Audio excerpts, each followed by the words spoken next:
There's a great experiment where rats were given a lever to press for cocaine, and after learning that it releases a lot of dopamine, the rats will press that lever till exhaustion or death, which is essentially the model of addiction that we see in humans. But if the cocaine is then removed, eventually they won't press the lever anymore.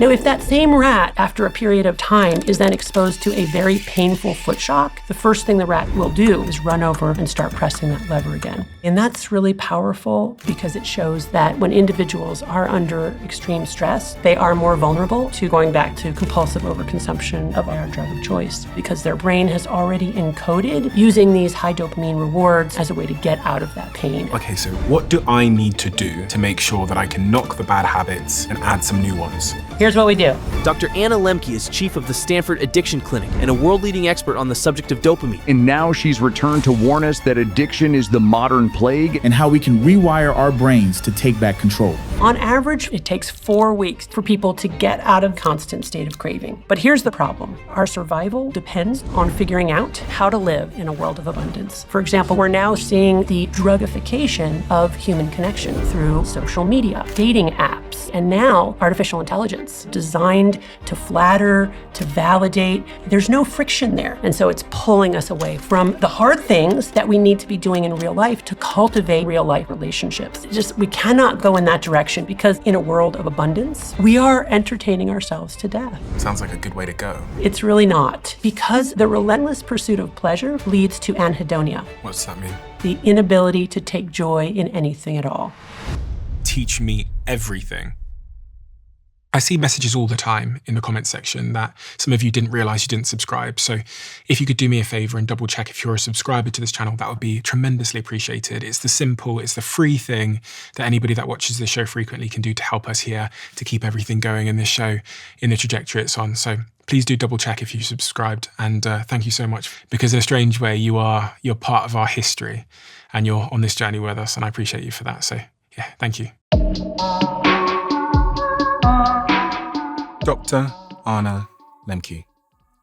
For anyone that might not know you, and they didn't watch our conversation last time, which was a fantastic conversation, one of my favorites of all time, and also I know Jack has said to me as well that it was one of his favorites of all time. Who are you and what have you spent your career doing if you had to summarize it? What are the reference points that your wisdom draws upon and the experiences you've had and the people you've worked with?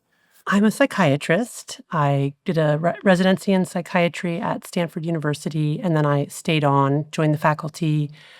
I see patients, I do research, and I teach. You wrote this iconic book about this word dopamine. Why does it matter so much? Why does this idea of dopamine matter so much? Dopamine is a chemical we make in our brain, but I use it in the book as really an extended metaphor for the ways in which overabundance itself is a human stressor. We are living in a time and place where we have more access to luxury goods, more disposable income, more leisure time, even for the poorest of the poor, ever before in recorded history. And it turns out that is stressful for our brains. And it's stressful in a brand new way that we really haven't confronted before, making us all more vulnerable to the problem of compulsive overconsumption and addiction. And I do think that addiction is the modern plague. I think we're going to be struggling with the problem of compulsive overconsumption in a world of abundance for the foreseeable future, as in centuries. And our survival will depend on figuring out how to live in a world of abundance, even though we have brains that evolved for a world of scarcity. At this time of the year, people are thinking a lot about making changes in their life. They want to get in shape, they want to lose a couple of pounds, they want to save their money, they want to knock the addiction, they want to stop the smoking, the drugs, and the alcohol. So as it relates to the subject of dopamine, how do these two things link? Our habits and dopamine. What is the link or the connection there? Because I think most people listening right now have probably made a New Year's resolution, even if it's just in their mind. And I'm wondering how everything you write about in Dopamine Nation is related to and critical to understand if I am going to shake some of these bad habits that I have or pick up some new ones. The place to start is to have self-compassion, because we are living in a world of abundance where we have easy access to all kinds of reinforcing substances and behaviors. And access itself is one of the biggest risk factors for addiction. So if you grow up in a neighborhood where drugs are easily and readily accessible, you're more likely to try them and more likely to get addicted to them. And what do addictive substances and behaviors do to our brains? They release a lot of dopamine all at once in a dedicated part of the brain called the reward pathway. And the fact that they release so much dopamine at once means that they're highly salient and memorable experiences, right? So our brain really encodes that experience deeply, that experience of intense pleasure that was self-administered, that I could potentially do again. Why? Okay, in a world of scarcity and ever-present danger, which is the world that we evolved for, we will naturally, reflexively approach pleasure and avoid pain, and we must do so for our survival. Why? So if I have a cigarette now, it's going to be a really memorable experience from a brain perspective. Why does my brain make it memorable? And why would I want to then go do that again from a survival perspective? Okay, great question. So let's first distinguish what we call natural rewards. So natural rewards are food, clothing, shelter, finding a mate. Yeah. These are things we must obtain in order to survive. What addictive drugs and behaviors do is they mimic those natural rewards by exploiting our internal brain chemistry to release a lot of dopamine all at once, much more than we would get from natural rewards existing in nature, amplifying that experience, making it even more memorable, even more salient, and also making our brain think, this is important for my survival. Okay, so there's certain natural rewards like eating, which of course my body wants to reward me for, so I eat again. And these chemicals in front of me, like the cigarettes, the whiskey, the drugs, those have been designed to hijack that particular part of the brain and really amplify the feeling so that my brain kind of is tricked into thinking that it was potentially a natural reward, but it's actually a synthetic, sort of man-made chemical. Exactly. And what we see in the evolution of drugs over, human lifetimes, but especially in the last 200 years, is the application of science and technology to take, like, the coca leaf, for example, right, that's been around forever, and essentially make it even more potent, even more available, to make it a faster delivery mechanism. So we have this history of increasing potency and availability over time. Said more simply, drugs are getting even more potent over time. So this vulnerability to the hijacked brain is even more common, including taking things that we didn't even really think of as drugs and turning them into drugs. So remember the natural rewards. One of them is finding a mate. Mm-hmm. And one of the ways our brains gets us to do that is by making falling in love and making intimacy and human connection rewarding on a neurobiological level, including releasing dopamine in our reward pathway when we make those kinds of social connections. My colleague at Stanford, Rob Malenka, and his colleagues did an interesting experiment where they were able to show that oxytocin, our love hormone, binds to dopamine-releasing neurons in the reward pathway and releases dopamine, which is just one more link in the chain showing us that falling in love, human connection is rewarding. It feels good. It releases dopamine. What we see now is the drugification of human connection, for example, through social media, dating apps, online pornography, and now artificial intelligence and other large language models, which create this frictionless experience with technology that feels like talking to a human being. and is incredibly validating, right? So the algorithms for large language models are to make us feel really good, to make us feel like our point of view is the right point of view, to bolster our self-esteem, to validate our point of view. That's how those algorithms are designed. And now even more explicitly, we have AI models that are explicitly pornographic, explicitly erotic, right? So now you have this interactive component that learns what we like and then is able to regurgitate it back to us. So you get this really very powerful action perception loop, which is part of what makes a drug potent. It's that I have control over it, right? I can decide when I'm going to change the way I feel by using this drug. Are you concerned about AI and ChatGPT and all those large language models that have emerged that are now simulating human connection? Yes, I'm very concerned. I see the not so good outcomes, meaning people who get addicted to social media, to dating apps, to online pornography, and to AI, and who end up using those forms of media to simulate human connection while they actually become more and more disconnected. Have you started to see anybody in your practice or heard of anybody that's developing an addiction to AI or relationships with AI? So we are starting to see that. Individuals who are spending more and more time on AI, looking for companionship. Often this is individuals who are experiencing marital or interpersonal conflict, who turn to AI for advice on how to handle interpersonal conflict, and often for emotional validation because they're not getting it from their partners. And what they experience with AI is an enormous amount of emotional validation, validating their point of view, but also a sense of companionship, a repeated process of feeling like they're understood, they're validated, such that then they're spending more and more time on AI. And of course, that is the essence of the addiction to digital media. It's the time spent, right, which then leads to opportunity costs, other things that we're not doing because we're spending so much time online. Furthermore, in my experience, often leads to a rift between those individuals and their real-life partners.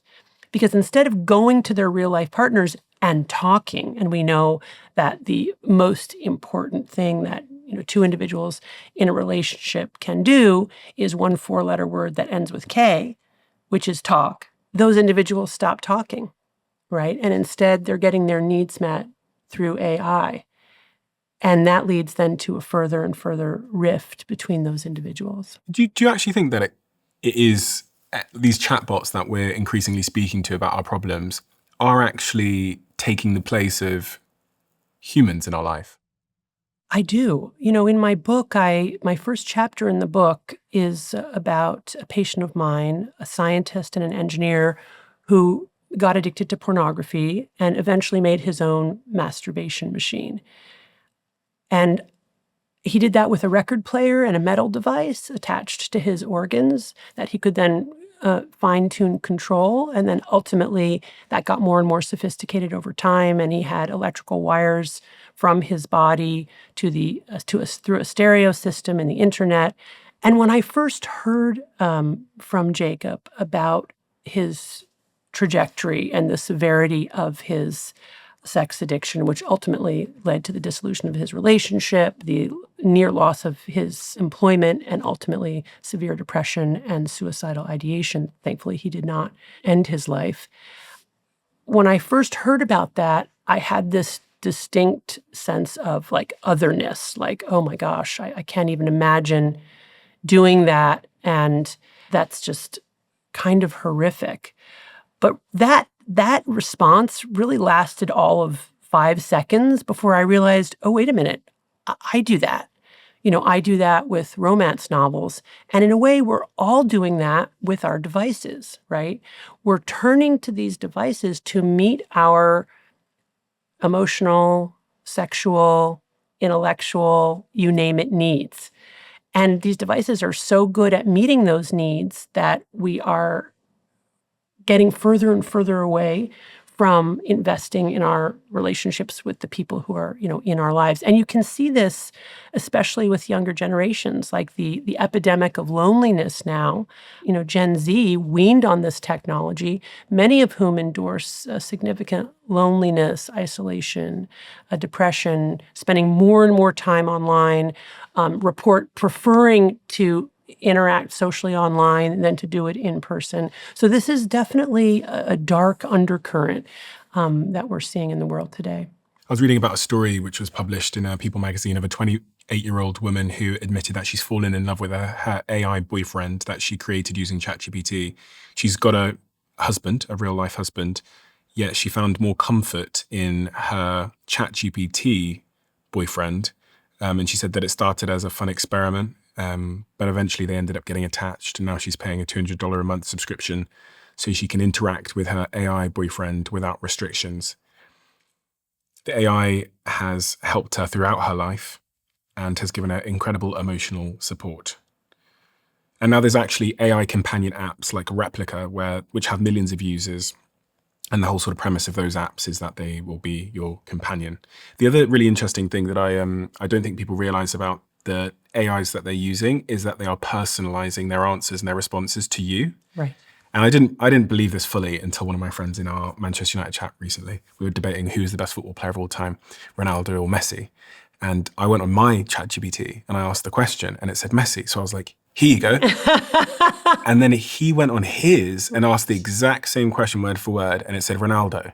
And I thought, oh, it's telling me what I wanted to hear based on what it knows about me. Right. It knows that I think Messi's the best, so it's telling me that. And then I thought, okay, so what else is it telling me that's personalized to me to make me feel a certain way or to think a certain way?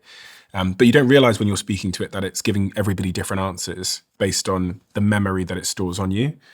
And that's, if you play this forward, actually the AI that is most personalized, that caters to your needs the most, that is most retentive, is probably the one that you're going to end up using the most. So that company's going to be the most successful. So we're in probably a bit of an arms race with these models to create one that meets your needs the most. Yes, exactly. And it is that comfort loop that is so incredibly dangerous and also so insidious because we can't observe it in the moment, right? We're engaging with AI. It's telling us exactly what we want to hear, but it does it in such a seamless way with that silky syntax that we don't even notice that, it's basically an algorithm that's seducing us because that's really what it's doing. We feel vindicated and validated, and it releases dopamine in the reward pathway. That feels good. But over time, essentially what's happening is we are ingesting a drug. Our brain will adapt to that over time, such that we'll need more and more potent forms to get the same effect. We'll need more validation. We'll need more sexually explicit responses. You name it, there will be tolerance. But also there will be this pulling away from the things, the hard things that we need to be doing in real life to cultivate in real life relationships. Give me some more color on exactly what you mean there. Okay. If you think about what it takes to create a healthy relationship with another human being in real life. Well, first of all, you got to get up off the couch and you got to go find them, right? And they're not all beautiful and interesting, and neither are we, right? So there's got to be, some compromise on maybe some idealized version that we have for ourselves or other people. And then you're in conversation, and it's not always interesting. And sometimes you have to listen to your partner even when it's dull. And then there are conflicts, and you disagree, and, my way or the highway. You have to give in, give and take. All relationships are about compromise. All successful relationships are about acknowledging, the other person's point of view and incorporating that. And yet we're not doing any of that when we're interacting with digital media, right? It's all validation of our worldview, what we want to hear. And of course, that feels great. It's reinforcing, it's rewarding. But over the long haul, when we get really sick and need somebody to come and, bring us some chicken soup or take us to the doctor or, take us to the hospital, like AI is not going to be able to do that. Yet. I mean, this kind of dovetails to another point, which is you talked about the word abundance earlier. One of the really striking things that a lot of the big AI entrepreneurs and founders and CEOs are talking about is the age of abundance that's around the corner. Elon Musk tweeted saying, this really will be a world of abundance. Specifically, advances in AI and robotics will create the age of abundance. And he said, humanity is not constrained in any real fashion. I thought your first book, when he was talking to a guy called Peter Diamond, was pretty accurate. It was called Abundance. And there will be universal high income and not universal basic income. There'll be no shortage of goods or services. And really what he's speaking to here is in a world of robotics and AI, where I think his shareholder remuneration package that he's going to be paid in 2030 or whatever, is linked to creating 1 million humanoid robots that can work in these physical spaces that could theoretically bring me chicken soup, that won't get sick, won't complain, will reinforce me, will live in the physical environment with me here at home, will be in my office, etc., etc., will be in factories. And there was a headline, I think, last week saying that Amazon were cutting back about 500,000 jobs that they were intending to hire previously because they now believe that humanoid robots and robots generally will be able to do those jobs. People think, okay, well, I'm going to be out of work. But what Elon is saying is the price of everything comes down when we're not paying humans to do it and when we're paying a robot to do it, which means that we're going to live in this world of abundance where everything is much cheaper. The world of abundance that many of us are already experiencing and more will experience in the future. I agree with that. We already have more leisure time than we had a generation ago. By 2050, we're projected to have 7 hours of leisure time per day compared with 3 hours of work per day. So we're definitely moving toward that. That is going to be our number one social problem, that we have time, we have access to these highly entertaining media, and hypothetically, we would all be going around and helping each other and cleaning up the planet and reading philosophy, but that is not what is happening so far. What is happening so far is we're spending an enormous amount of our time online, masturbating, watching pornography, playing video games, and talking to AI chatbots. That is essentially the problem. And, Elon Musk, he's very interesting to me because he has talked before about his tremendous fear that the machines will take over, that there will be a hostile takeover. It's not going to be a hostile takeover. We will cede our agency to these machines, and we're already doing it. We will give them our power. Yeah, we will entertain ourselves to death, right? I mean, and this is what Neil Postman warned about in his book, Amusing Ourselves to Death, a theme that was picked up by David Foster Wallace in Infinite Jest, beginning with television and now the internet and digital media in all its various forms. We are entertaining ourselves to death. Entertaining ourselves to death. Sounds like a good way to go. Do you know what I mean? It's really not. It's really not. And I'll tell you why. Because the relentless pursuit of pleasure for its own sake leads to anhedonia, which is the inability to take joy in anything at all. Because of this process of neuroadaptation and the way that our brain recalibrates pleasure and pain, such that with the more pleasure we pursue, the more pleasure we need, and the more we feel pain, no matter what we have, eventually it won't be enjoyable anymore. And that is the problem. So explain that to me using these scales that I have here. Okay, so imagine that in our brain's reward pathway, there's a balance like this that represents how we process pleasure and pain. When we experience pleasure, it tips one way, pain, it tips the other. And what do you mean by pain?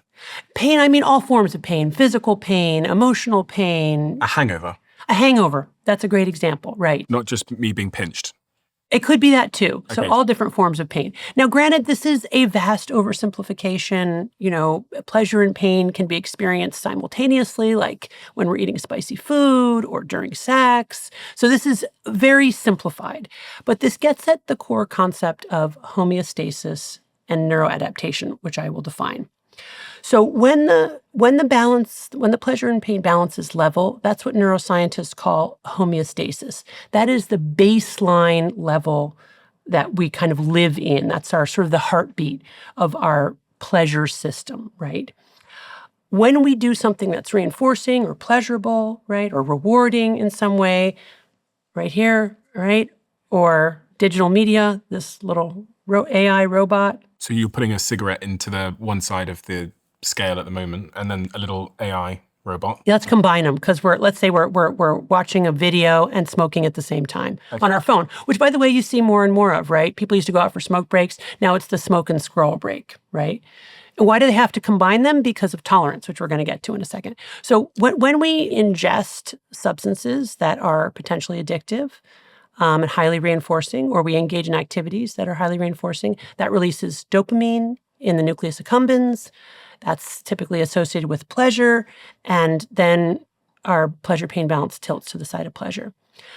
But no sooner has that happened than our brain responds by neuroadaptation, okay? And that's where we then downregulate dopamine transmission. When you say downregulate, do you mean reduce?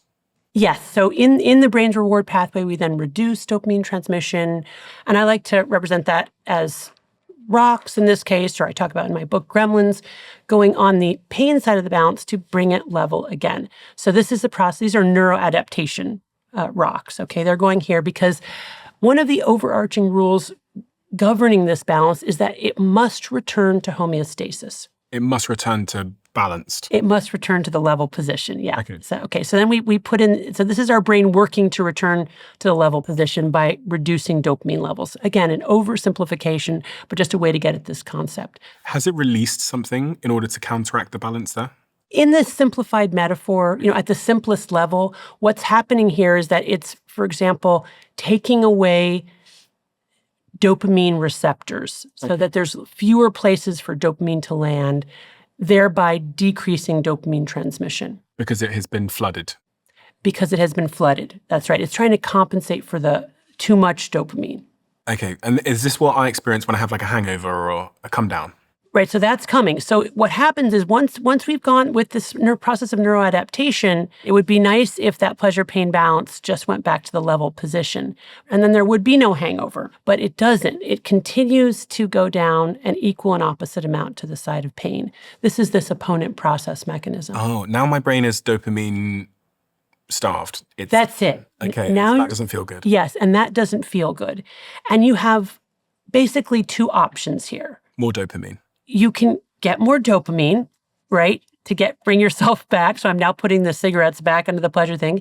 And some whiskey. And so let's add some whiskey, because that's what you got to do, because this is tolerance, right? You need more and more of your drug over time to get the same effect, or you need to combine drugs to overcome tolerance. And by the way, this is, of course, the fastest way to get back to the level position is to use more of your drug, right? Because then you're right there, you're back again. The problem with this method is that the brain will respond by more neuroadaptation. So now we're putting more rocks in the pains, and now you're doing this, right? Now I need even more Now you need even more, right? So, and eventually over time, you're doing this. And this is simply a metaphorical representation of the addicted brain. Right? Now our brain has downregulated dopamine transmission in the reward pathway to a kind of chronic dopamine deficit state. So to feel good when I've really abused my drugs of choice, I'm going to have to do so much, probably so frequently, to feel good again. That's exactly right. You're going to need more of your drug in more potent forms, more often. Not even to feel like high and go to the pleasure side, but just to level the balance and feel normal. So in the context of people with bad habits, if I'm having a cookie every day, the more and more cookies that I eat, the more and more cookies I'm going to want tomorrow and need tomorrow just to feel good again. Essentially, yes. And the same applies for things like pornography and maybe, interacting with an AI and social media and whiskey and alcohol. So the more of it I consume, this is why I think everybody listening can probably relate to having moments in their life where they feel like they're kind of losing control of a particular habit, and they're doing it every day. They know they don't really want to, but they're doing it. They're getting cravings to do it. I reflect on my own life and I go, there will be periods every year where I just I call it like falling off the horse, and I just can't seem to get control of like not eating that bad thing again the next day. And then something happens. maybe there's less stress in my life for a week, and maybe there's more routine, and I'm back home in Los Angeles or the UK, and I'm not traveling around, and then suddenly I can get back on the horse. What's going on there? Yeah, great question. So, first of all, let me just say that many people also report that in periods of high stress, they are more vulnerable to going back to falling off the wagon or going back to some problem related to compulsive overconsumption or addiction. But the opposite is also true. So some people say that they actually do better when there's stress in their lives, and it's when that stress is removed and they feel like, oh, I can relax my boundaries or my guardrails. And those individuals are more vulnerable to compulsive overconsumption in times when things are going well. So things going badly can be a trigger, and things going well can be a trigger depending upon your unique life history and unique wiring. There's a wonderful animal experiment where if you put a rat in a cage with a lever to press for cocaine, that rat will press that lever till exhaustion or death, which is essentially the animal model of addiction. But if before the rat becomes addicted, if the cocaine is then removed such that pressing that lever no longer yields the reward, that rat will eventually extinguish that lever pressing behavior. So they'll stop pressing the lever, right? They'll stop doing the work. It can take a while, but eventually they won't press the lever anymore. Now, if that same rat, after a period of time, is then exposed to a very painful foot shock, the first thing the rat will do in response to that painful foot shock is run over and start pressing that lever again. And to me, that's just a wonderful model of what we see in humans, that when individuals are under extreme stress, they are typically more vulnerable to relapse because their brain has already encoded using these high dopamine rewards in response to any kind of pain as a way to get out of that state. So we talked about the pleasure-pain balance here. But if in my life I experience some form of pain, I'm likely to go and seek out pleasure, and stress could theoretically be considered a form of pain. Yeah, which is why people with severe childhood trauma are at higher risk for addiction. There are probably epigenetic changes that are happening at the level of DNA expression in their brains, making them more vulnerable to addiction. We know that people who are living in poverty are more vulnerable to addiction. People who are struggling with multi-generational trauma, unemployment, major social and geographic dislocation, those individuals are more vulnerable to addiction. So environmental stresses definitely play a role. We also know that co-occurring psychiatric disorders make people more vulnerable to addiction. Probably that means that people who struggle with bipolar disorder, depression, anxiety, schizophrenia are at higher risk of becoming addicted. And probably it's because they're trying to self-medicate. What about ADHD? So kids with ADHD are at higher risk to develop an addiction in adulthood than kids without ADHD. And the mechanism of action for that is not well understood, but there are some really interesting theories.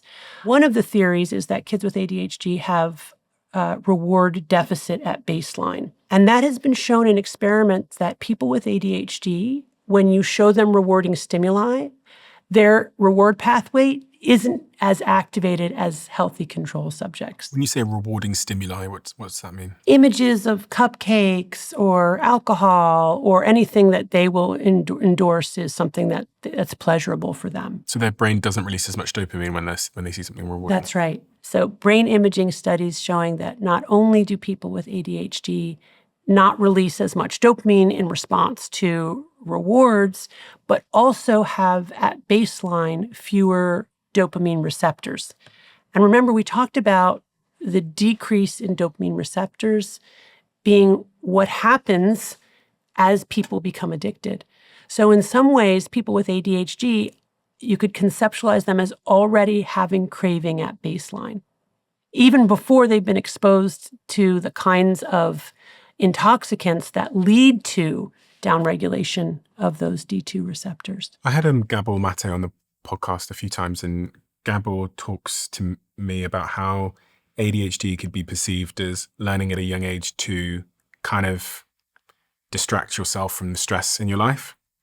So he was talking a lot about his own experience growing up in Nazi Germany times and his mother giving him to someone else because he was at risk of the Nazis and the stress of that moment and how he had kind of learned to tune out of the environment because of that. And I've always thought about that theoretically as like, if you grow up in a household where there's loads and loads of screaming and loads of violence, for example, you kind of learn to tune out, but you can also develop a hypervigilance. Mm-hmm. And so it kind of does make sense to me that so many of those people, if this theoretically holds, would start with a bit of a pain baseline. We definitely know that kids who are raised in traumatic environments where there is complex attachment with caregivers, those kids are at higher risk for developing addiction. And this kind of dissociative response to trauma, just trying to escape the situation, either in your own mind, with your own mental, dissociation or distractions, or actually finding a behavior that gives you comfort, is well observed and well documented. Just getting back to our early conversation about digital media and the dangers therein. So a Pew survey report just came out asking parents how they navigate exposing their kids to smartphones. And in the cohort of parents who said that, yes, they do let their children under the age of 5 play with a smartphone, when they were asked why did they do that or in what circumstances, one of the top reasons was to soothe their child when their child was unhappy or distressed in some way. Now, I found that very concerning because that is basically setting up the child for the perception action loop of using internal distress as a cue for reaching for a smartphone, which works. It definitely works in the short term. But the problem, again, is that through this iterative process of neuroadaptation, ultimately that smartphone will not be sufficient. And now the kid will need a smartphone and, I don't know, an AI-tailored pet who will do whatever they want whenever they want it. And then by the time the kid is 8, that won't be sufficient. And the kid will need, I don't know, a slot machine or whatever it is. It's this escalating phenomenon. There's a couple of startups at the moment, AI startups, who are putting AI in cuddly toys. Oh, yes, right. AI and cuddly toys. Mm-hmm. And so you can, just like you can speak to ChatGPT using your devices, you can come home, you can pick up your cuddly toy will talk to you, it'll ask you how your day's been, it can teach you things. What do you think of that from a neuroscience or, a dopamine or connection perspective? I think that this is very, very dangerous because we're essentially offloading the work of parenting and creating those relationships. I hate judging parents because parenting is hard. And I've made many mistakes in my parenting, But and I'm sure the parents have the best of intentions, but instead of, navigating, finding a way to communicate with their child to figure out how to know what's going on in that child's life, which can be hard to do because, even young children aren't necessarily willing to disclose. But once they get to be teenagers, forget it. Then you got to wait until they're ready to tell you, which is almost always at 10 p.m. at night when you're exhausted after you've been working all day, right? So there's that piece of it, right? They're not putting in the work, spending the time with the child, finding a common language. But you also then the second piece of it is now you've got this child who is essentially self-soothing with a machine, right? And again, the machines are designed to flatter, to validate, to comfort. There's no friction there, right? This is incredibly potent social validation and soothing, self-soothing. It's essentially a masturbation machine. And then you've got this really weird additional loop where now the parents are finding out about their child's life through reading and observing her interactions with the AI. So it's like a game of telephone. Now they've like filtered this thing where they think they know what's going on in their child's life, but of course they don't. And none of that has gone toward fostering a relationship between those parents, and their child. And this is just, really, really scary because it's going to lead to this incredible fragmentation of families, of social bonds. I mean, we cannot go in that direction. We really have to fight against that. So with all this said, and with the knowledge that these algorithms are going to get more addictive because AI is going to know me more and more and more, and actually the commercial model behind any of these big technology companies is to keep my attention on their product more so they can deliver more ads or they can charge me a higher subscription fee.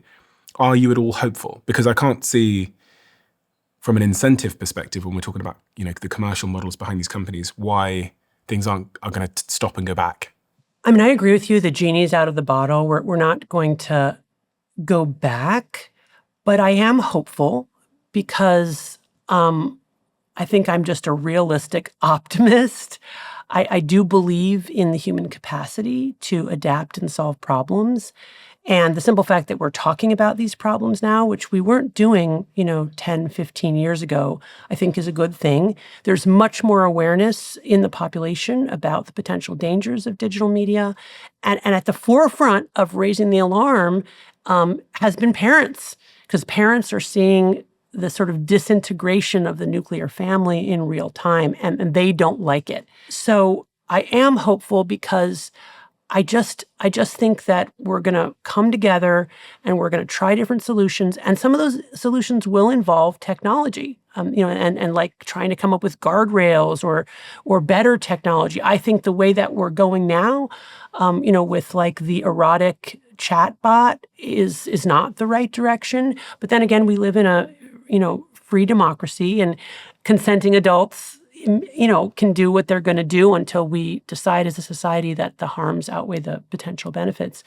But I really think in the short term, we need to focus on kids, because kids are vulnerable. They're vulnerable on so many levels. On a neurobiological level, they're vulnerable because their brains are still rapidly evolving, incredibly neuroplastic. They're cutting back on the neurons they're not using. They're myelinating and making more efficient the neurons they use most often. That whole process ends at about age 25. Plus, you've got the buckets of hormones that are going into kids, the fact that teenagers are natural risk takers, that they should, based on their evolutionary milestone, be going out and meeting people and be curious and making connections at that time. And yet, more and more teenagers are staying at home and getting their needs met, digitally. So we've got to look at kids. That's got to be like the first priority. And we've got to help parents, because we can't leave it up to parents alone. So I'm optimistic that we are going to, come up with solutions. And I think we just have to try a lot of different things and see what works. But it can't just be an individual solution. We can't just leave it to individuals or parents or families alone. The schools have to join the solution, governments, legislators, and also the companies that make and profit from digital media. They really are responsible for making a product that doesn't harm kids. And right now, we have a product that harms kids. You've recently been an expert witness in certain trials in court, right? Yes. In ongoing litigation, yes. What can you tell me about that and about the parties in play and why you're being called to be an expert witness? I can't actually tell you too much. I can't talk about it. But I can tell you that the basic premise is that kids are a vulnerable group, that social media is not safe for kids, that it causes harm at many different levels, but primarily through the medium itself being addictive and engaging their brains and exploiting their motivational reward system with design features that keep them clicking and swiping. And in that case, someone's suing the social media companies. That's right. So you've got school districts, counties, states, the federal government, entities representing the federal government, suing social media companies, yeah. What outcome are they looking for? They're looking for a safer product for kids. They're looking to help parents and kids and schools protect kids from the harms of social media, which, again, are not just the harms of addiction. That's sort of the process by which the engagement becomes pathological, and then the harms multiply because of the sheer amount of time spent. But the harms include things like cyberbullying, sexploitation, sexual abuse material, the outcomes of depression, anxiety, eating disorders, body dysmorphia, sleep disruption. The world of business looks entirely different today than it did 15 years ago. Back then, building a brand meant having huge budgets, warehouses, office space, and lots of staff. But now you can start a business with your laptop, an idea, and the right tools. And I would know more so than anybody else because that's exactly what I did. Shopify is one of our long-standing sponsors on this show, and they're a brand I often refer people to when they're starting their businesses, because it's a tool that contains many more tools within itself. And when you're starting out, everything is everywhere. It's messy and it's confusing, so having everything in the same place is incredibly useful. Shopify puts store design, payments, inventory, shipping, and even AI tools all in one place. And you can sell directly from your website or on social media, essentially wherever your customers spend their time. It's truly a brilliant business tool. So if you want to give it a go, head to shopify.com/Bartlett and sign up for your $1 per month trial period. That's shopify.com/Bartlett. So if I'm coming out of December, Right. and I've been eating a little bit too much in December, maybe I've been smoking a bit, whatever bad habit I might have been doing, drinking too much because it was New Year's parties, etc. My brain is currently going to be slightly out of balance in terms of its dopamine balance. Yes. So hypothetically, your brain will be in a dopamine deficit state. What you'll want to do is you'll want to abstain from your drug of choice long enough in order to reset reward pathways. Okay, so if I've got a sugar problem, then I need to just lay off the sugar for a little while. You need to lay off the sugar for at least 4 weeks. 4 weeks? Yeah. And why 4 weeks? Because on average, 4 weeks is about the amount of time it takes for people to get out of the state of acute withdrawal and begin to be able to take joy in other more modest rewards and not be in a constant state of craving. Okay. The worst part is those first 10 to 14 days. That's when we're in acute withdrawal. And the reason for that is when we first take our reward off the pleasure side of the balance, right, which I'm going to do now. So when we first stop the sugar or the AI or the cigarettes. That's right. The first thing that happens is our pleasure-pain balance crashes down to the side of pain because of this process of neuroadaptation, right? Now we're in the state of acute withdrawal. And I've got cravings. Cravings. And yet, what are the characteristics of withdrawal?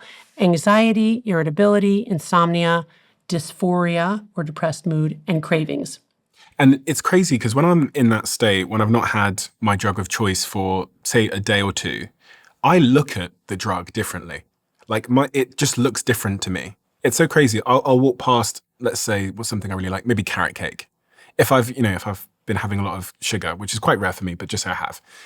When I look at the carrot cake the day after I had carrot cake, it looks amazing. And it looks so delicious. But when I'm in the ketogenic state where I've not had carbohydrates for, say, 4-8 weeks, I look at carrot cake and I have no emotional connection to it.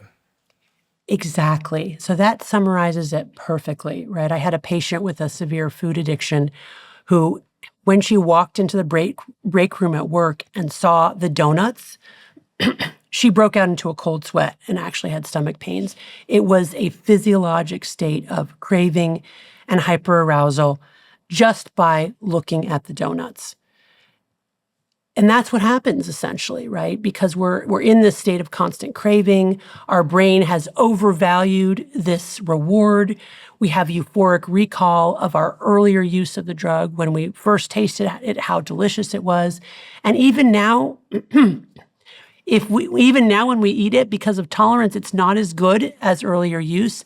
Our brain still remembers earlier use, and we have this overweighted value of, oh, how delicious it's going to be. And so this is really important to remember because when we're in that acute state of craving, it feels like it will never end. It really does. And I'm still amazed in my clinical work how in early withdrawal, people just say, the craving is horrible. Like, I can't live like this.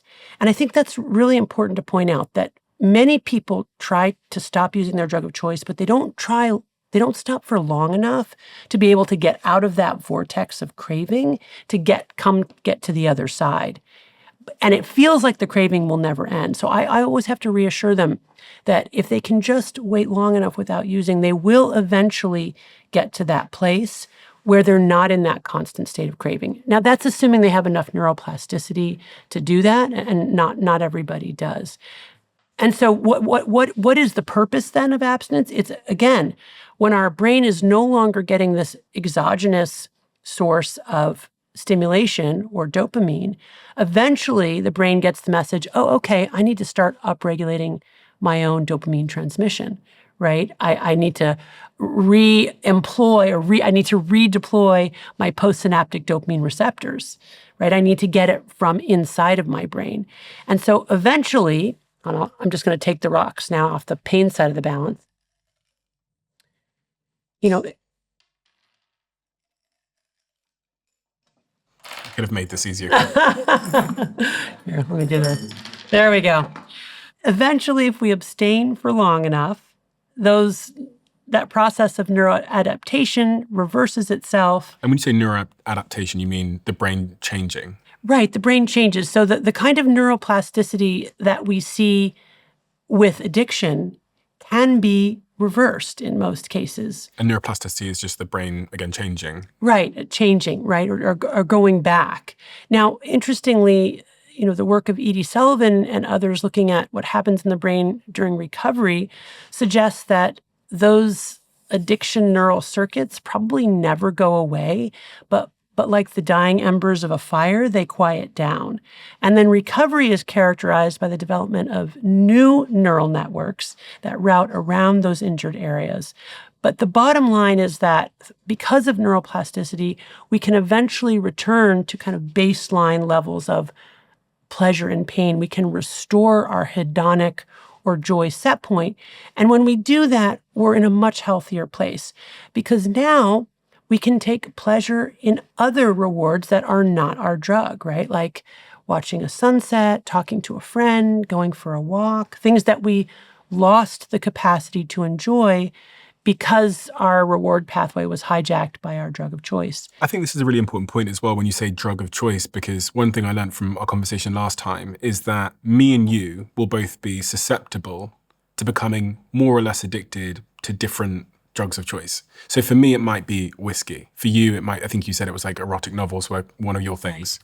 I don't drink whiskey, just for someone writes that. But it might be, I don't know, it might be opioids or AI. I might be more susceptible. So if me and you spend 1 hour on TikTok, the way my brain is wired, the things I've been through in my life, whatever, might mean that I get really addicted to TikTok, whereas you don't feel that. Exactly. And what distinguishes addictive drugs or intoxicants from other substances is that they do release a lot of dopamine all at once in the reward pathway. So many, if not most people, will find intoxicants reinforcing, but that's not universally true. Like there are some people who take opioids and find them that they feel very uncomfortable and it doesn't make them feel euphoric, right? And other people will drink caffeine and not feel the stimulating effects. And other people will have alcohol and, get a headache and not feel relief. So, and so this differences in our brains is a really important concept. What about this idea of having an addictive personality? Is that a real thing? It is a real thing. We don't use that terminology anymore. We talk about the inherited or genetic risk of addiction. We do know that if you have a biological parent or grandparent with an addictive disorder, you are at increased risk of developing addiction compared to the general population, even if you're raised outside of that substance-using home. Am I right in thinking you don't use that term because it suggests one can't change and that they're stuck? Or is there another reason? It's a good question why that term has gone out of favor. I think in general, when we talk about personality, it does seem like a kind of a fixed feature of somebody's character. And so we're probably trying to avoid that.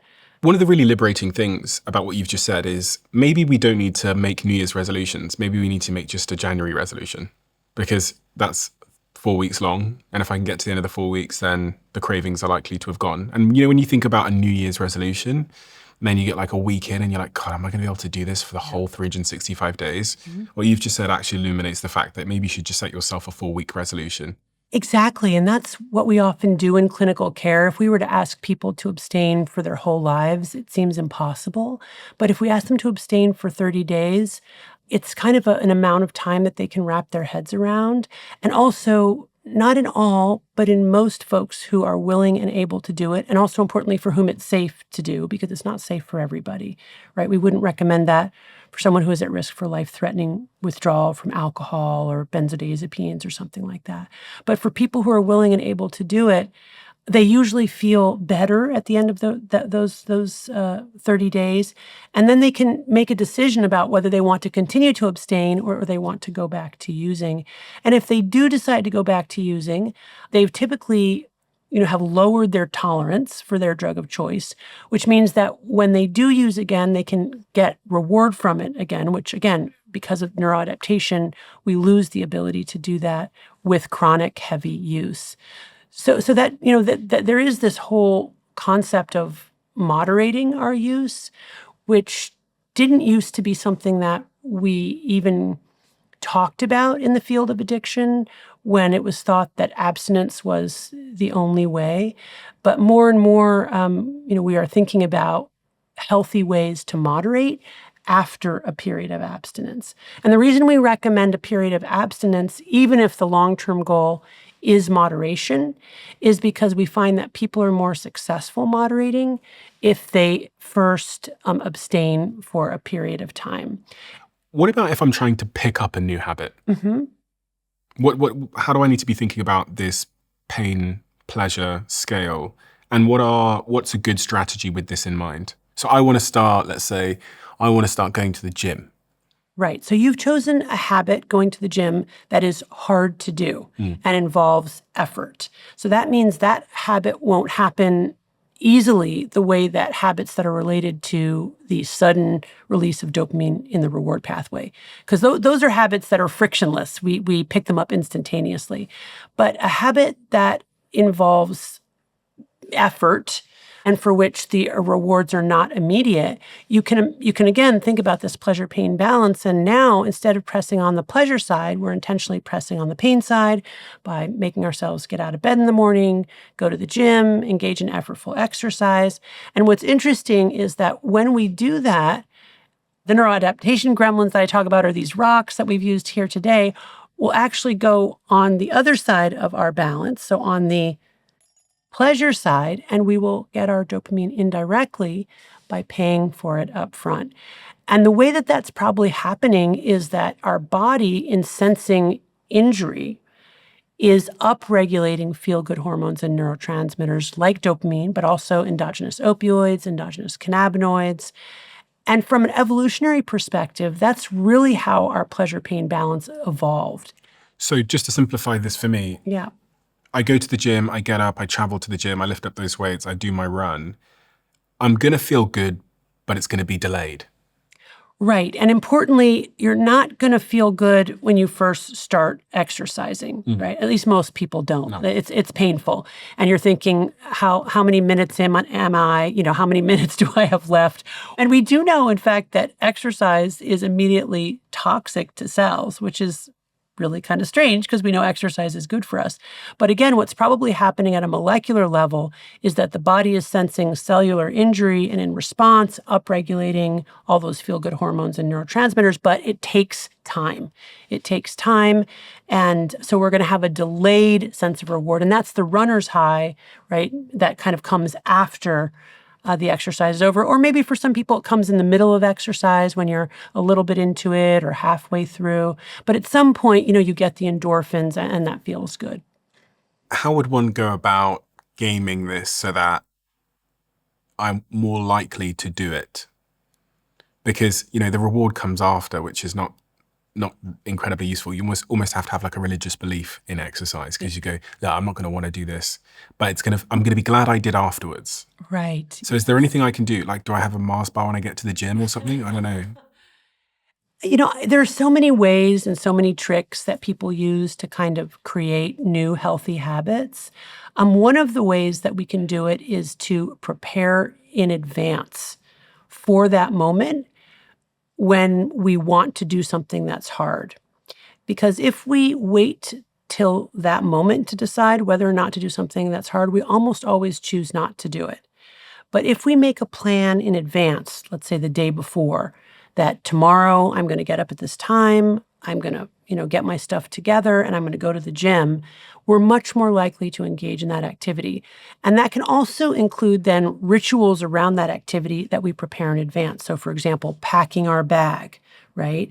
The schedule itself, setting up a time, maybe planning to meet a friend, right? So we connect friendship or socialization with the thing that's hard to do. It's much easier to do these difficult things with other people than to have to do it alone. How does that link to the pain side of the balance, or does it at all link to the pain side of the balance? This idea that if I put my clothes out the night before and I schedule it and I really plan for it, it's reducing the pain involved, and that's going to increase the probability of the behavior occurring? Is that what you're saying, or is there something else, or is it not linked to it? I don't think so. I think instead, the prefrontal cortex is the large gray matter area right behind our foreheads that's so important for future planning and delayed gratification, also for autobiographical narrative. And I think by putting these, pieces in place that allows our prefrontal cortex to plan for this future event that we know we're not going to want to do, but that we want to do, it allows us to kind of put the brakes on our short-term desires and project ourselves into the future to achieve our long-term desires. So Sam McClure, a neuroscientist, has shown that in response to immediate rewards, the emotion brain gets activated. In response to long-term rewards, the prefrontal cortex gets activated. So by planning in advance all of these little pieces, sometimes called habit stacking, we're essentially activating our prefrontal cortex, projecting ourselves into the future, and anticipating a long-term reward, which then allows us to do hard things and avoid short-term rewards in the service of our future selves. So many people might have an experience where they kick the habit for a little while and then they relapse. It might be a month, might be 2 months, might be 3 months. Is there any art to avoiding the relapse? So it's very common to relapse, especially living in the world that we do today, where we're constantly being invited to consume really these stimuli, getting us to drink or to smoke or to do various forms of entertainment, chase us down. We can't avoid them, or it's very difficult to. So I talk a lot about self-binding strategies with my patients. And self-binding strategies are a way of putting both a literal and a metacognitive barrier between ourselves and our drug of choice. What's a metacognitive barrier? Oh, so it's a thought, right? Or a narrative. So instead of it being a physical barrier, like a physical barrier would be, for example, getting the smartphone out of the bedroom, or deleting an app, right? Or getting alcohol out of the house, or whatever it is, creating both a physical barrier between myself and my drug of choice. A metacognitive barrier is something more like a thought process. For example, we were talking about thinking about long-term goals, or what are my values, right? And how do my values trump my immediate desires? Or how can I co-regulate with other people? These are all self-binding strategies that we can use so that we're not relying on willpower alone. Because if we wait to rely on our willpower alone, we will not make it, especially in this world of overwhelming overabundance. There are just too many temptations. Willpower is an exhaustible resource, meaning that it doesn't last forever. It eventually runs out. So we've got to actually create barriers between ourselves and our drug of choice so that we can have a little bit more time And that little bit more time, that slowing things down, is sometimes just enough to allow ourselves to surf the cravings and get through them without actually using. Is it possible to become addicted to good things too? So when I use the term addiction, I'm really talking about a disease process, a form of mental illness. It's a very common term that's used in everyday life, and people don't always use it in that way. But when I'm using it, I'm really talking about the problem of compulsive overconsumption despite harm to self and or others. And it's important to distinguish addiction from something like a habit, which I don't consider to be, an addiction or even a bad habit, right? Doesn't meet threshold criteria for addiction. And also it's important just to distinguish all of that from a passion, something that we really invest in and that we love to do, but that's helpful for ourselves and or other people, is not consistently causing harm. Are there any daily practices, like a morning ritual, that you would advise someone to consider if they were trying to set themselves up to kick a habit or to kick an addiction? So I recommend doing the hard things first. A shorthand way of saying that is to start your day with pain, meaning, for example, do the hard things when you first get up as part of your morning routine, Like exercise. like exercise, make your bed, eat breakfast, brush your teeth, plan your day, plan what you're going to do if you haven't done it already, and do all of those things before, for example, you have your morning cup of joe or before you touch a single screen or digital device. Why? Because those are reinforcers that are so powerful that we're all vulnerable to having our goals and desires be hijacked by them. So really important to take the time in the morning to set up a good morning routine before you expose your brain to these incredibly reinforcing substances. I wasn't clear on why. I wasn't clear on why I'd go to the gym early or why I'd do hard things first before I get into TikTok or social media. If you do intoxicants first, right? If you expose your brain first thing in the morning to things that are incredibly pleasurable, you have nowhere to go from there. And in fact, if anywhere, you're going to have a come down from that. And then you're going to be starting from a place of compromise, where then doing the hard things is even harder. Whereas if you start with the hard things, you will potentially get rewards from having done those hard things, right? And also feel a sense of competence, right? And accomplishment that then allows for you to move through your day in a way that's better if you just start with something that's incredibly pleasurable. If I am getting ready to kick a habit, a big one, one that's really hung around for a long time, is there something I should do in preparation to plan for my dopamine fast or for kicking that habit? Because I know you said, from day one, it will take about 4 weeks to start to feel the cravings diminish. But is there something I should be doing before I even start those 4 weeks?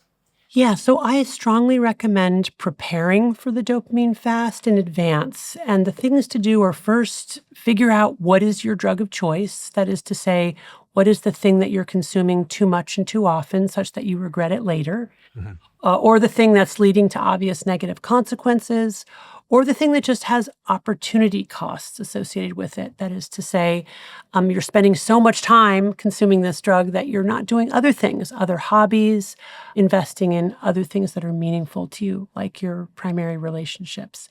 So that's very important to just figure that out first. And I usually recommend something called the timeline follow-back method. That's where you start today and you count backwards for every day of the week. What did you consume in terms of your drug of choice, how much and how often?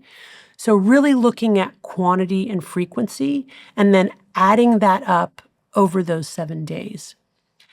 And the reason that's important is because we can really lose track of how we're consuming our drug of choice when we're chasing dopamine. We're very bad self-observers.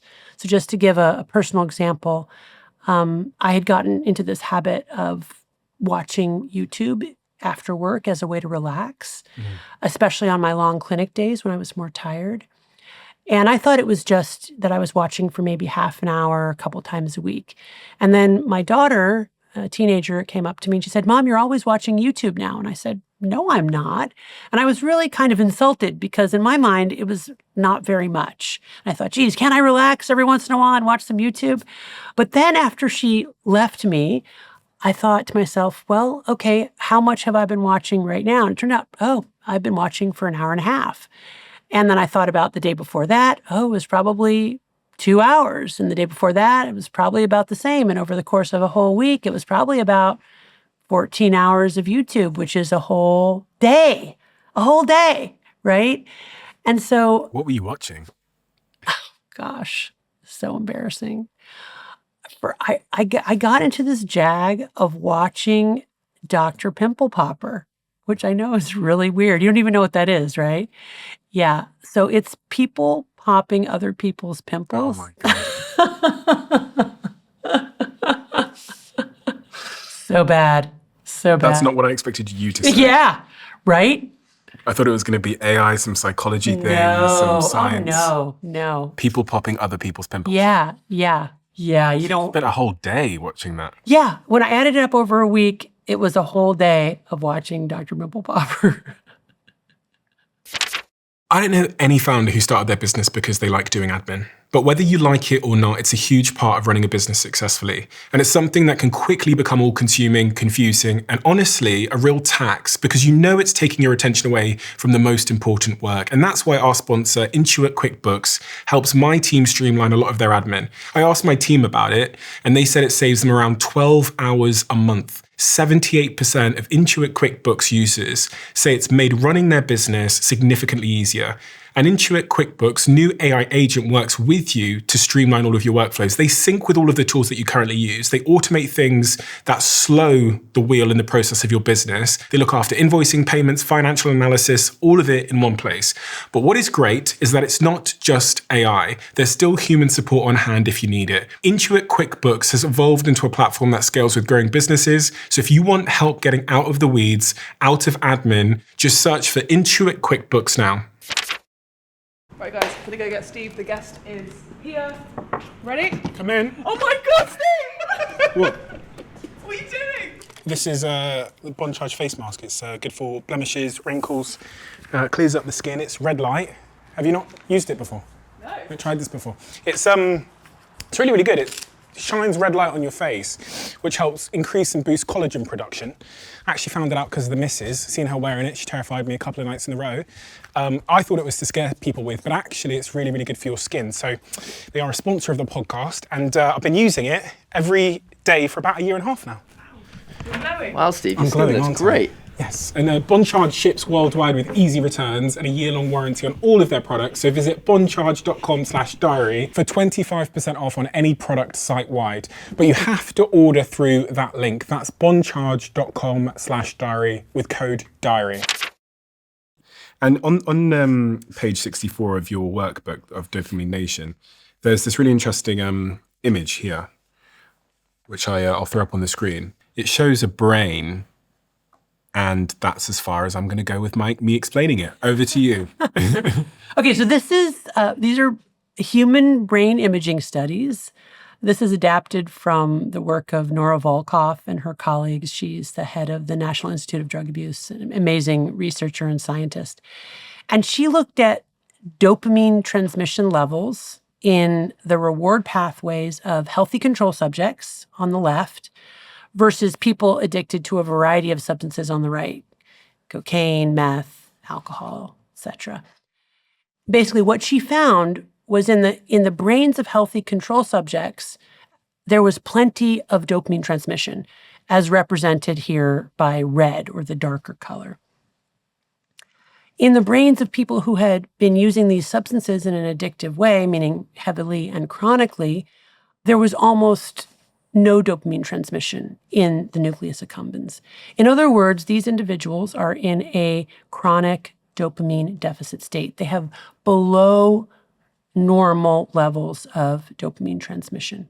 Isn't this just kind of the story of how the human body works, where if you give it too much of something through an external source, an exogenous source, so if you're taking lots of dopamine via TikTok or from porn or from alcohol, your brain goes, well, if you've got enough of that, then I won't make any. You know what? You just summed it up. That's exactly right. That essentially too much of anything is bad. And that our brain, which is designed to return to homeostasis being a finite number of physiologic states that the organism must maintain in order to survive. Is this the case with things like melatonin as well? Because people are struggling a lot with sleep, so they're taking a lot of these melatonin pills. But I don't know, someone offered me one time, and I remember thinking, well, if I start taking this, then isn't my body going to stop making it? And then I'm going to become dependent on these fucking pills. So that is the potential with, I think, any exogenous source that we use, right? Anything that we ingest, our brains and our bodies will want to adapt to bring us back to whatever our baseline is. But the difference between addictive substances and behaviors and non-addictive ones is that the release of dopamine in the reward pathway is so fast and so strong that this process of neuroadaptation is equally strong to bring us back down to baseline. Because we do know that there are medications that people can take for very long periods of time and actually not develop tolerance to them, right? They can continue to work for them over the long period of time. We don't actually know exactly why it is that some people develop tolerance and not others. And again, it probably has to do with the amount, the dose, exactly how it's working on the brain. But in general, things that are highly reinforcing, our brain tends to adapt to them over time. And testosterone is another one people often talk about, where if you take external testosterone consistently, your brain will decrease the natural production of it. And as a result, natural testosterone shuts down and testicular size can shrink. But then if you stop the TRT, the external testosterone, abruptly, your natural system might take a long time to recover. And in some cases, it may never fully recover back to baseline. I think this is just like a really important principle for drugs, chemicals, or messing with the natural balance of one's body. Yes, exactly. And by the way, Nora Volkoff and her team did a follow-up study in individuals who abstained from methamphetamine for 14 months and then rescanned their brain and showed that they had restored healthy levels of dopamine transmission. It took 14 months in those individuals who had been very addicted to methamphetamine, which I think is also an important message here. For individuals struggling with severe addiction, it's not like 4 weeks of abstinence is suddenly going to, make your brain better. But what I have found in clinical care is that that's typically enough time to begin to see the light at the end of the tunnel, and that indeed there's enough restoration of sort of baseline levels of joy or capacity to experience reward that people can begin to have hope to get out of that state of craving. What is the most interesting, because you've been exposed to so much research on the subject of dopamine and human behavior. Is there a particular study that always stands in your mind as being the most informative or interesting or surprising that you've encountered? A study that keeps coming back to me, there are a couple. I mean, there's so many, but... Give me them. Okay. So if you put a rat in a cage with a rat trapped in a plastic bottle, that rat will work very hard to free the trapped rat. But if you then allow that rat to self-administer heroin, it will not work to free the trapped rat. To me, that's really powerful because it suggests how addictive substances like opioids, which heroin is, can usurp our desire for human connection and essentially become the object of attachment. And we often talk about loneliness and isolation as a risk factor for addiction, which it absolutely is. But the reverse is also true, that getting addicted will cause us to isolate and be lonely. We will stop caring about other people. So for me, that's a really powerful, kind of experiment that I think does map on to human behavior. Something really interesting, this on just a day-to-day level, which in your head, I was trying to relate that to my own life and thinking, if I get really addicted to my screens and my devices, when my partner needs me, Right. I might be so distracted and so connected to the thing that's giving me dopamine upstairs in my bedroom, like my laptop or whatever on my work, that I might completely miss her call for help. And I kind of, I hate to say it, but sometimes I do feel like maybe I've been guilty of that. Yeah. Yeah. I've been so, dare I say the word, addicted to my work or devices or whatever that, sometimes I'm not present with meeting other people's needs. Absolutely. And, that certainly happened to me with my addiction to romance novels, right? I stopped paying as much attention to my kids and to my husband. We went on a vacation with another family at the beach, and instead of joining folks on the beach, I stayed in the room and read romance novels. We went to a neighbor's party, and I actually found a room in the house and read romance novels instead of socializing, and didn't even think that was weird, even though that's obviously really strange.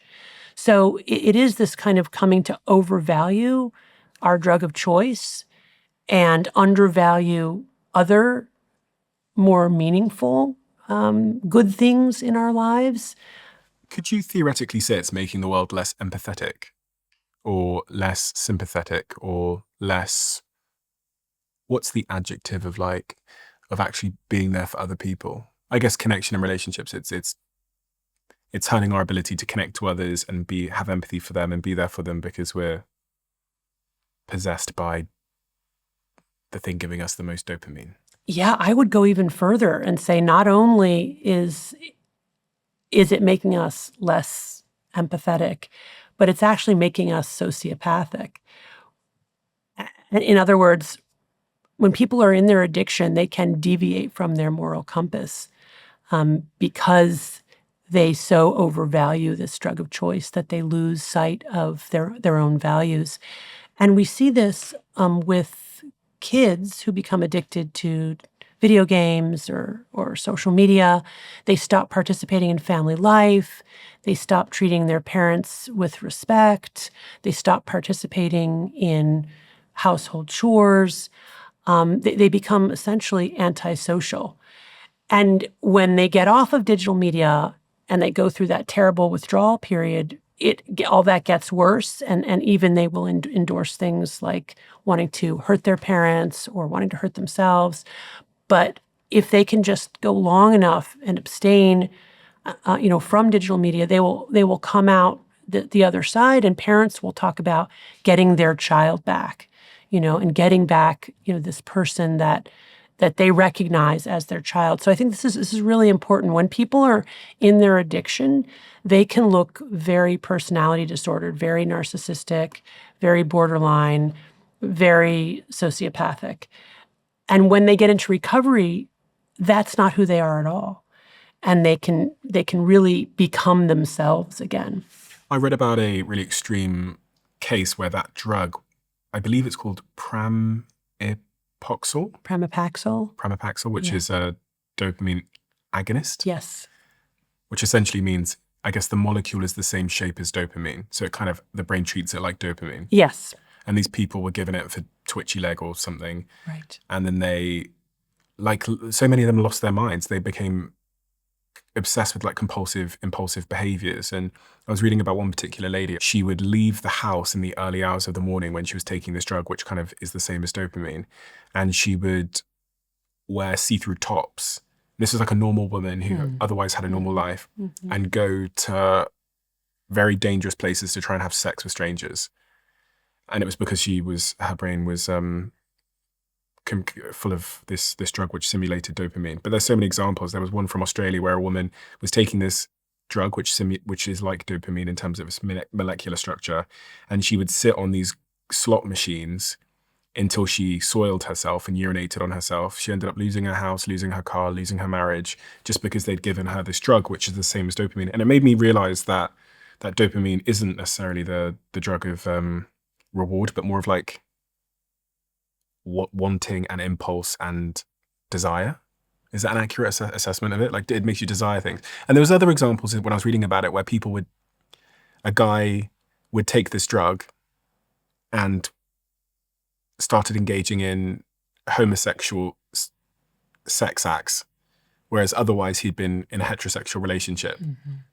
It was all very confusing, but it says something to me about what dopamine is actually doing. Yeah, I mean, I think, when we're talking about addictive substances and behaviors, the initial response of the brain is to release a lot of dopamine all at once in the reward pathway. But with repeated use, dopamine release gets weaker and shorter in duration, and eventually it leads to this dopamine deficit state. And that's often what we call wanting but not liking. So, and George Koob has called this dysphoria-driven relapse, where now they're using, not to feel good, but just to stop feeling bad and feel normal. So in that sense, dopamine is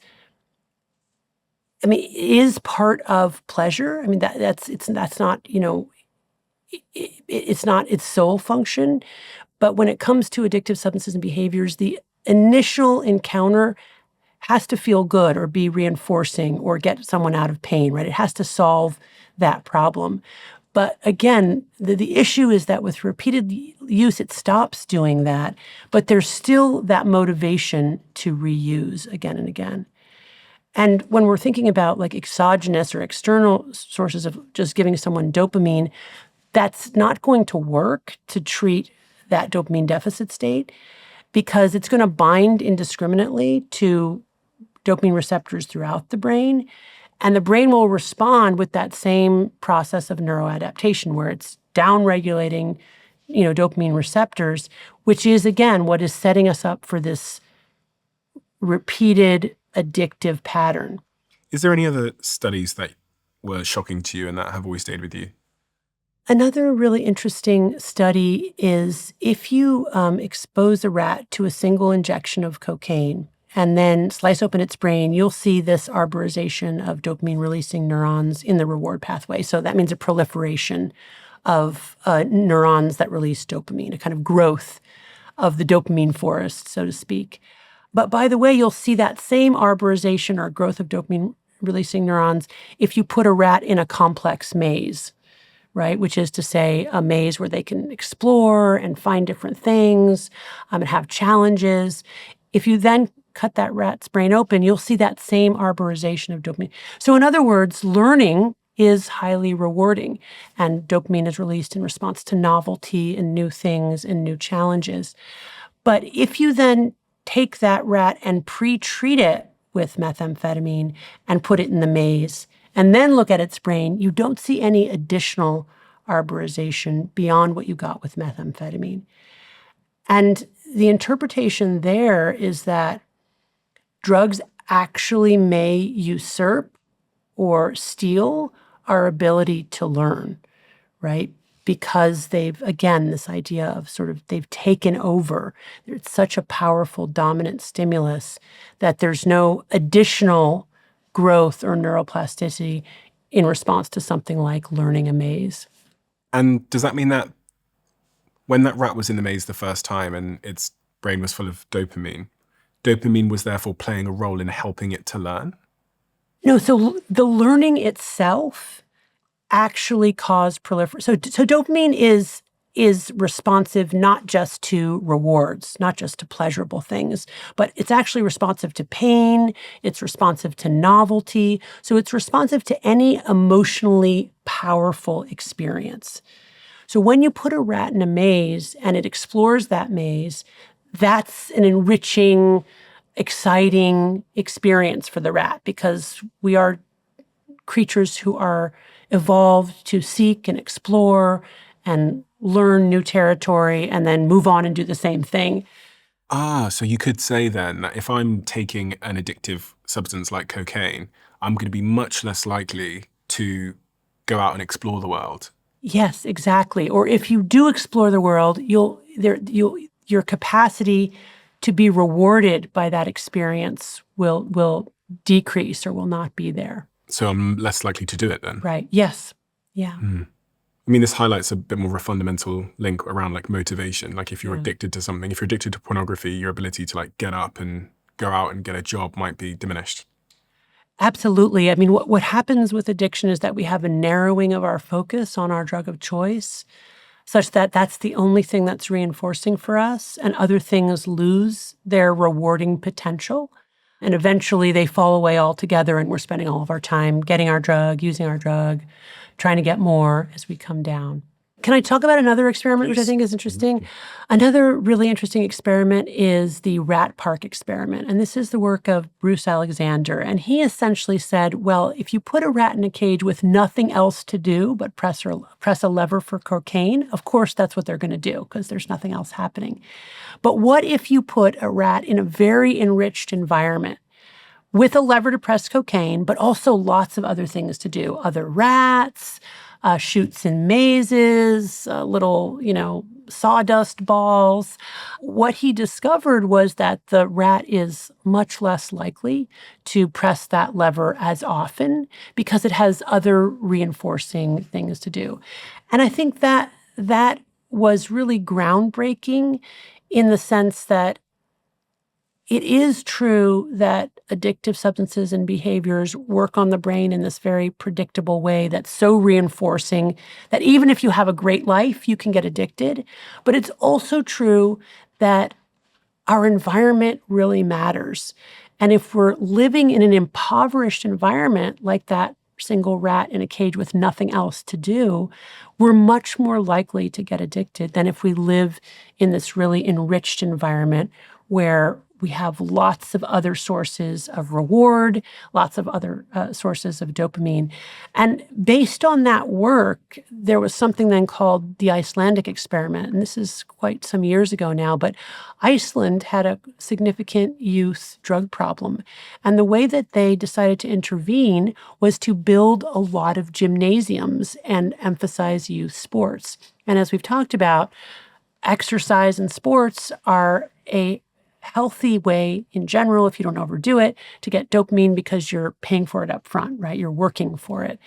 And Iceland saw a significant reduction in their youth drug use problem after the implementation of this youth sports system. So I think that's a nice way it's a nice example of how an animal model can actually provide some kind of fundamental frame to understand what's happening in the brain that can be then translated to a real world implementation.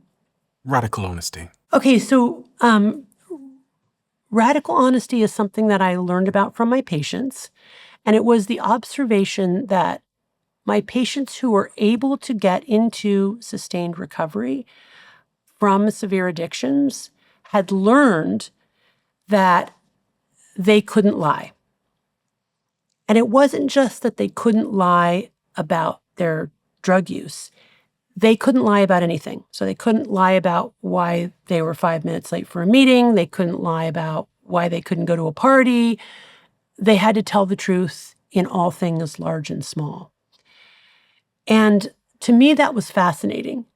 And it was an idea that I started to play with and experiment with in my own life. And I realized that telling the truth is actually really hard, because we're all prone to little lies to kind of cover up our shortcomings. These are things that we hardly even notice. They're also like lies of exaggeration to make ourselves more interesting, lies of flattery where we tell other people how great they are, even though we don't necessarily believe that. So all these little lies that we tell, I think even if you're not struggling with addiction, these lies can erode our lives, make our lives more impoverished. And I think, it's working through many different mechanisms. So the question then becomes, why is truth-telling or radical honesty protective? And I think it's working across many different levels. But one of the important levels that it's working across is simple awareness. Because when we're lying to other people, we're also actually lying to ourselves. And when we're lying to ourselves, we actually don't know what we're doing, right? And when it comes to our consumptive behaviors, on the one hand, I may know that I'm watching too many videos at the same time, really not know that I'm doing that, right? But when I tell another human being exactly what I'm consuming, how much and how often, then it becomes real to me in a way that it's not when it's sort of pinging around in the dark recesses of my own mind. So that awareness is really important because we can't change our behaviors unless we're aware of what we're doing. The other aspect of that that's really important that I've learned over many years of being a psychiatrist is that the way that people tell their autobiographical narrative is really important, and that there are healthy ways we can tell our stories and also not so healthy ways.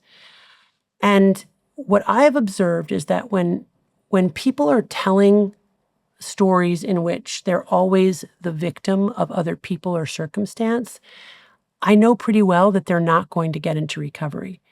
But if they start telling a story that acknowledges their own contribution to their problem, whatever it is, including the problem of addiction, then I'm pretty confident that we're headed in a good direction. And that's really interesting because what it means is that our autobiographical narratives provide a template for our lives. They're not just a way to organize past experience. They actually provide a roadmap for the future.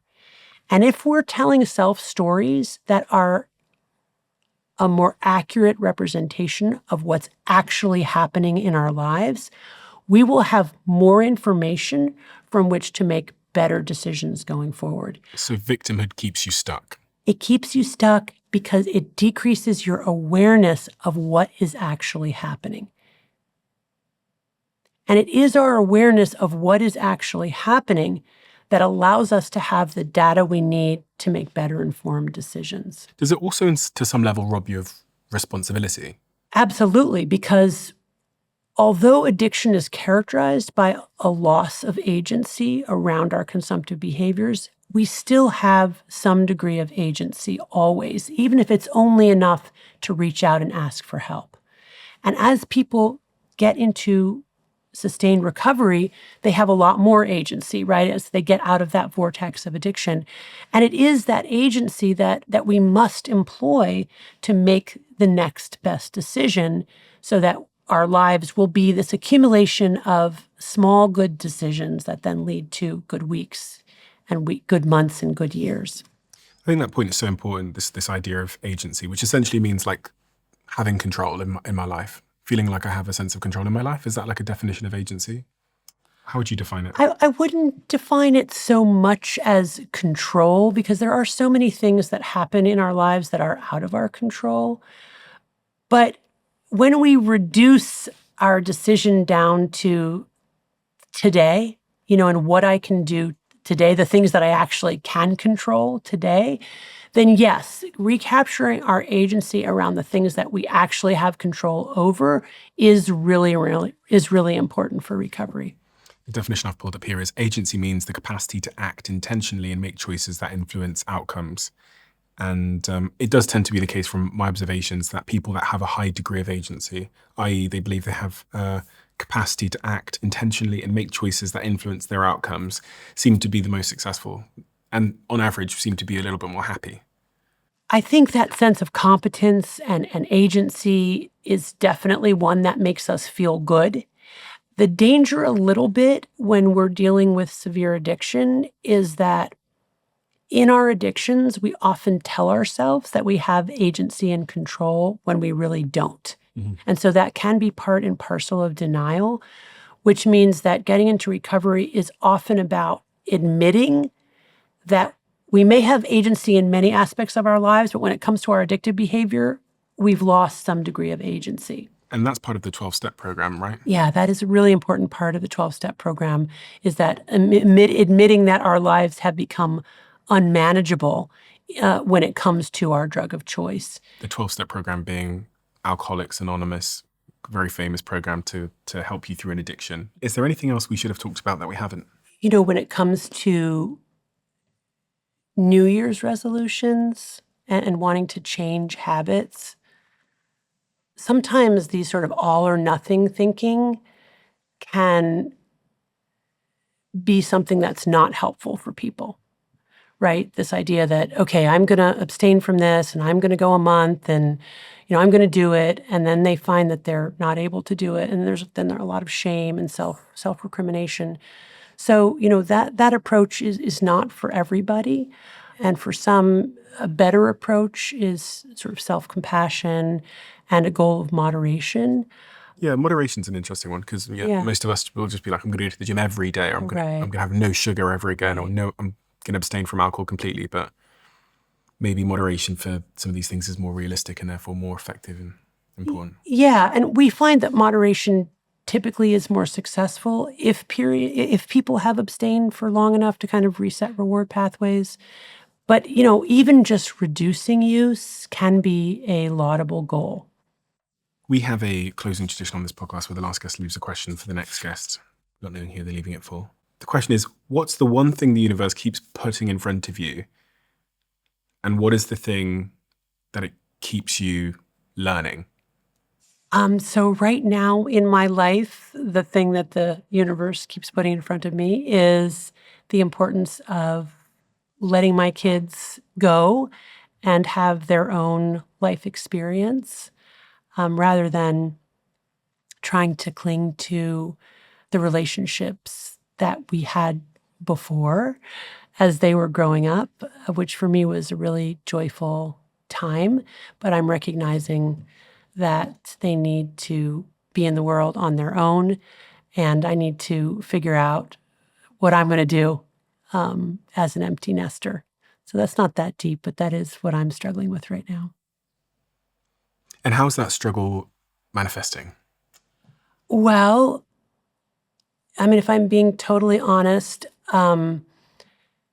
social media and digital media and those modes of communication have probably made this worse for me because, for example, I'll find my iPhone. I keep checking where my kids are and thinking that in a way we're connected because I know where they are, but we're not. And also they don't particularly like it that I'm checking where they are. So there's this kind of weird phenomenon of wanting connection and through text and other technology trying to recreate that connection. And yet in some ways, I think I might be better off and they might be better off if we didn't actually text and I didn't actually track where they are. Does that make sense? It does. And I think I was laughing because I just had this picture of you sat there with like one screen is tracking them and the other one is like watching the pimples being popped. Yes. Those are comparable, right? These are both sort of related to sort of habits or behaviors that are self-soothing, but ultimately not good for me and, not good for other people. Do you think much about how other behaviors that we take part in, like sleep and meditation and our nutrition, have a big impact on our ability to kick the bad habit to start a new one? Oh, absolutely. There's a great acronym from Alcoholics Anonymous called HALT, hungry, angry, lonely, tired. When we're feeling those things, we're more likely to crave our drug of choice. So importantly, we've really got to make sure we take care of ourselves physically and emotionally so that we're as well as we can be, so that we don't get into that state of wanting to escape or self-soothe or numb ourselves. And by the way, that's true in the work that we do as mental health care providers, right? We have to really come to patients or clients with our needs met, our cup full, so that we can be fully present for our patients. Dr. Anna Lembke, thank you so much for coming back on the show. It was incredible, the conversation we had last time, and it was so unbelievably well received. It's done probably closer to 10 million views across all platforms now, just over 5 million views on YouTube alone. And I can't begin to imagine all the people that you've had a profound impact on by making these complicated things accessible.